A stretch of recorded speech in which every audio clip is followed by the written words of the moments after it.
particularly, and that's what these machines do due to Uranus system. Let's talk about the M5 behind me, and let's talk about all these inventions that we brought to the Bauma. I know there are different companies around with walking excavators, but we are the ones who invented them. So that's the reason why we're always a step ahead further. History. Roughly 60 years ago, there was an unknown excavator operator by the name of Menzi. And Menzi figured, we don't drive at hills in Switzerland with our wheel excavator. We don't crawl up the hills with a crawler excavator. No, we walk up the hills. And that's when he came up with the concept of a walking excavator, because when other excavators are quitting or have to quit, this is where Menzi Muck steps in and takes excavating and digging just a little step further. How do we do this? We do with all the walking excavators of Menzi. We have 4 extremities, 4 wheels independently moving from each other, and that is the point. 4 independently moving excavator wheels or limbs, like you have, ladies and gentlemen. You have 4 limbs too. 2 at the top and 2 at the bottom. And once you're unstable after the 10th year or so, unstable on 2 feet, you are falling to the 4 feet you have, right? Just like an excavator. And then you have improved stability. And the point is that these 4 limbs move independently from each other to put their wheels at whatever position is thrown at you. Because you don't know today which application is thrown at you the day after tomorrow. Look at this, what he's doing right now. That's what I call work-life balance. And it even has a radar. Nah, he doesn't have a radar, does he? But what we would like to show you with this application here is the point that in whatever position you're in, the boom is operating at complete speed and complete power. 9,500 kilograms lifting force. Okay? Whatever position this machine is in, that is the point with these machines. You have the full power of the complete boom. In our case, that's a triple power boom with 9 meters of reach. Actually, we have another M5 on display at Oil Creek booth over there, and another M5 machine with a working platform on top of it. Now, if you consider the 2.2 meters of wading depth, or surplus 9 meters of boom reach, that working platform can work up to 12 meters up there in the sky. Why would you need something like this?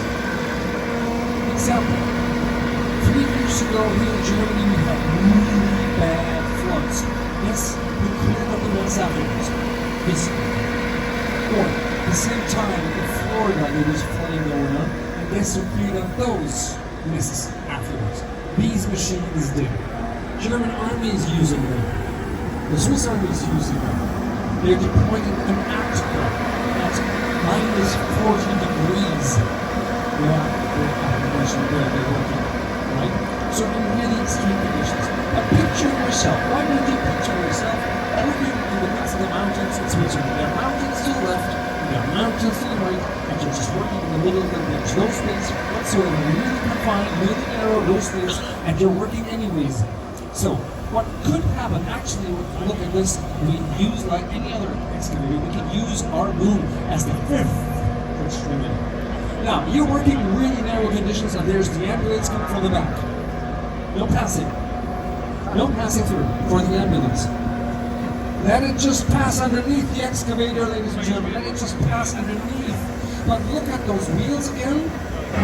What we are showing you now is something that no other walking excavator can do. No other walking excavator can do this. We have a width of up to 6 meters between one axle and the other. One axle to the other is 6 meters width.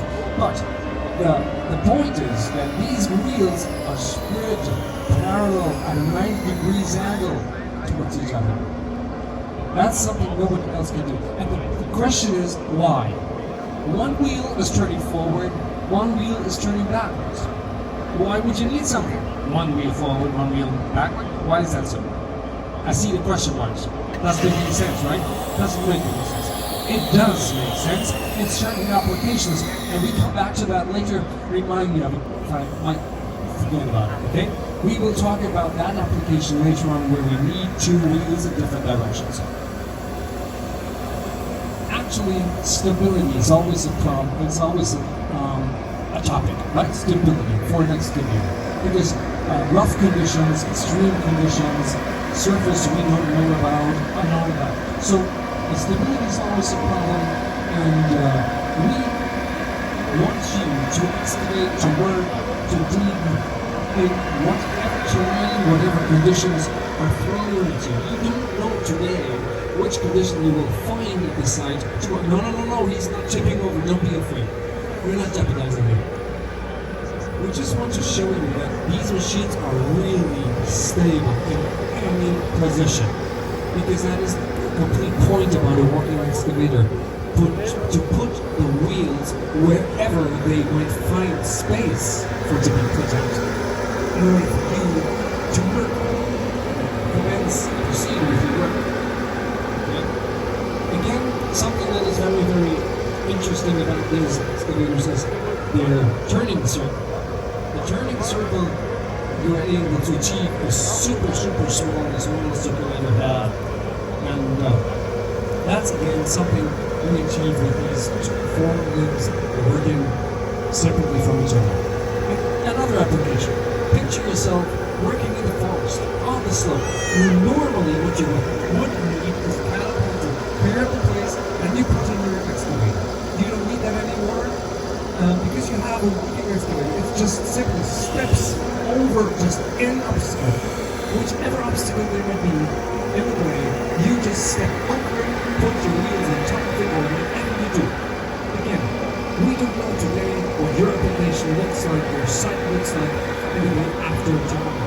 You just step over whatever trench, or pitch, or chalk, or whatever that is. In our case, it's just a big stone. You're stepping over and step onto in order to fulfill your task that you have to. There's a very heavy-duty task here. Okay. This is really heavy. I have to be careful with this now. Here you go. Anybody in favor of? Anybody in favor of some repairs? Here's next. What are we going to do? Talking about that coupler, right? It's going quick. And again, a reminder, we have another M5 on this way, and we're going quick with a working platform at the end of the boom. Again, look at the four wheels now. Even though they're put in these different positions, they always have all four on the ground. Please let that ambulance pass. Thank you. Ambulance.